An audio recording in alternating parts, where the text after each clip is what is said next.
And our Eye on Recovery team coverage begins with Guam National Weather Service meteorologist Landon Aydlett. He joins us now in our Harmon studios to bring us the latest on the storm. Okay, Landon, how are you doing first and foremost? I'm doing well. It's been a very, very busy weekend. Right, I'm sure. Now, the word on the street is Tropical Storm Bolaven. So what's the latest? Can you give us an update? Yeah, the latest on Bolaven was around 2 o'clock this afternoon. We put out our advisory number 9 at 2 o'clock this morning, and it was still on approach to the Mariana Islands. It is intensifying now with maximum sustained winds of 65 miles per hour. That's almost typhoon force. That begins at 74 miles per hour. We're going to see that intensification trend continue through the evening, overnight. It could become a typhoon overnight and steadily intensify as it approaches the Mariana Islands over the next 24 hours. So we are concerned about it having some rapid intensification that could happen upon its final approach to the Mariana Islands, likely with a passage through the CNMI sometime tomorrow evening and tomorrow night.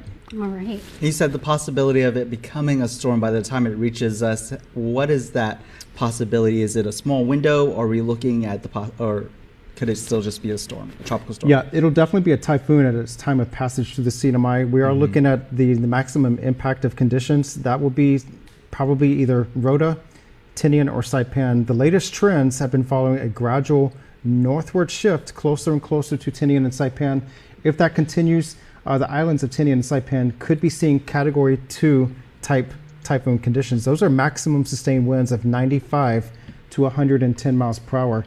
And just for communicating that would be similar to Typhoon Dolphin in May of 2015, which was a passage through the Rota Channel. Typhoon Mangkhut, which directly struck Rota back in 2018, was a Category 3. Oh, wow. Well, you know, in our group chats, we've been seeing all day the typhoon is not going to hit us. It's going to miss us. So what would you say to people to, ensure them and advise them, do not let your guard down? That I cannot underscore that enough. While we can breathe a little bit easier here in Guam, we didn't want to direct hit by anything at this point after suffering from Typhoon Mawar. But this storm's, we're going to feel it. There's a lot of showers, a lot of thunderstorms, a lot of gusty winds spiraling into this tropical storm, especially on the southern side of that system. That's all from the monsoon that's surging across the Republic of Palau, Yap State, and coming up into this tropical cyclone. We will be feeling the punch. We are expecting tropical storm force conditions. Those are sustained winds of 39 to 73 miles per hour. That will still wreck a day. We're also expecting upwards of a foot of rain across Guam. As this system moves through, that's a lot of rainfall in a short period of time. So plan accordingly. Again, don't let your guard down for tropical storm. They can still pack a punch. And any southward shift in this current forecast track, which could still happen, would bring stronger winds to Guam. Do you guys, as meteorologists, or the guys over at the National Weather Service, been able to pinpoint what is that probability that it might shift, it might wiggle south?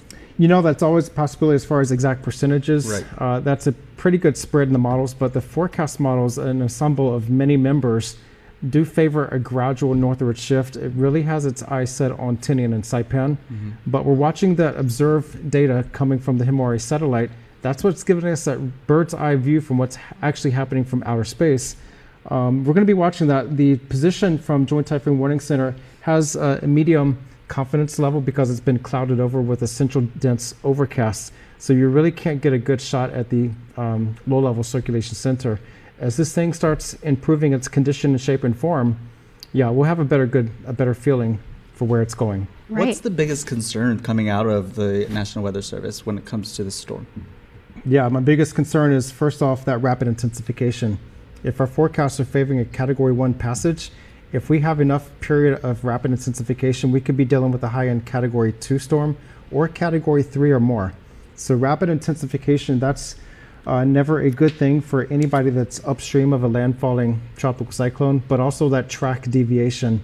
Sometimes when these positions are not quite certain, that can affect the overall forecast track, its direction, its motion, and how close or far it may come to a certain island. So if there's any westward deviation from the current forecast, it could drift a little bit closer to us. So again, if there's ever a cyclone to our east, do not let your guard down.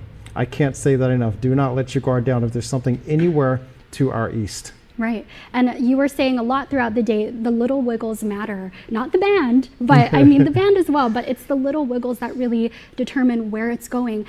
So as you stated previously, we are still going to be feeling tropical storm conditions. So how can, especially after Mawar hit our island, how can people best prepare for the storm? Yeah, just make sure you have food and water supplies on hand. I've seen a lot of lines at the grocery stores. Also, fill your gas tanks. I know there are a lot of lines after Mawar, but also before this one, the lines have been packed at the gas stations, which is a great thing. Fill your extra gas tanks. Make sure they're safe for gasoline.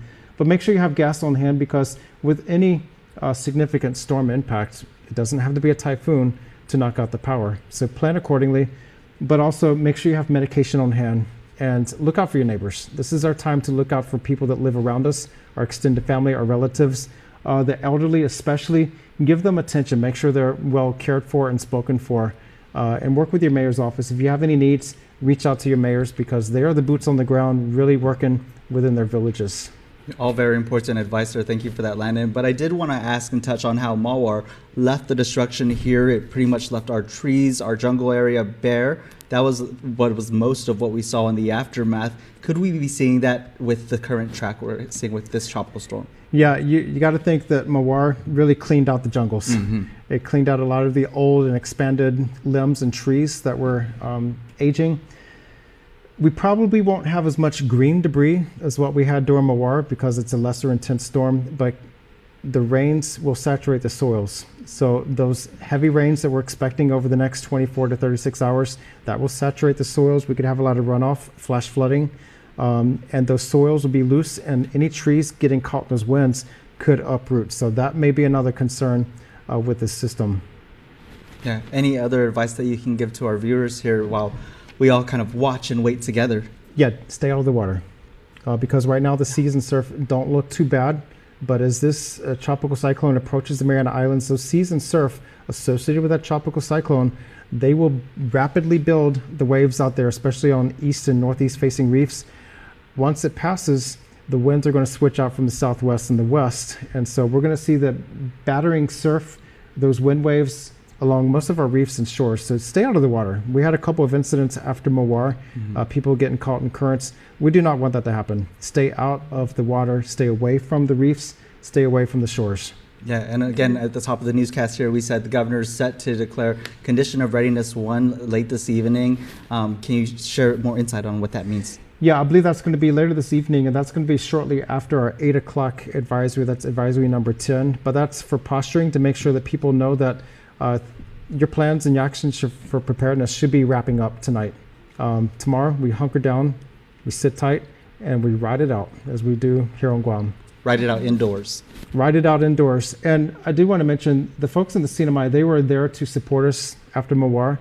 This is our time to support them. If they're going to be dealing with a direct hit, this is our time to say thank you for taking care of us in Mawar. We're here to help you now. Right. And what's the message that you want to send to our neighbors up in the CNMI? Yeah, for the CNMI, we got your back. We will be looking out for you. We will be broadcasting from my office throughout the storm, so that people are not wondering what's happening. That's the worst thing, is to have a pounding storm and you don't know what's happening, how much longer it's going to last. We're going to be broadcasting as long as we can, as long as we have communications, we have power, which we should. We will be looking out for the CNMI to make sure that they are prepared, that they're watching what's happening and not caught off guard. Right. Yeah. And speaking of power, that was a big concern during and after Mawar. Could the winds be strong enough to take out our own electricity? Yeah, that's always a possibility. Yeah. Whether it's green debris, limbs, trees falling down from the neighboring trees near the power lines, that's always a possibility. Things happen. So do have those batteries on standby, the generators, and know how to use the generator properly. We don't want any casualties from carbon monoxide poisoning. That happens a lot of times in the States, and oftentimes there's more fatalities from carbon monoxide poisoning than from the actual storm. Wow. Well, thank you again for sharing all of those updates. Again, now everything should be prepared. We are entering Core 1 by this evening, so everybody stay safe. Continue to watch out for those updates on KUAM, KUAM.com. All right.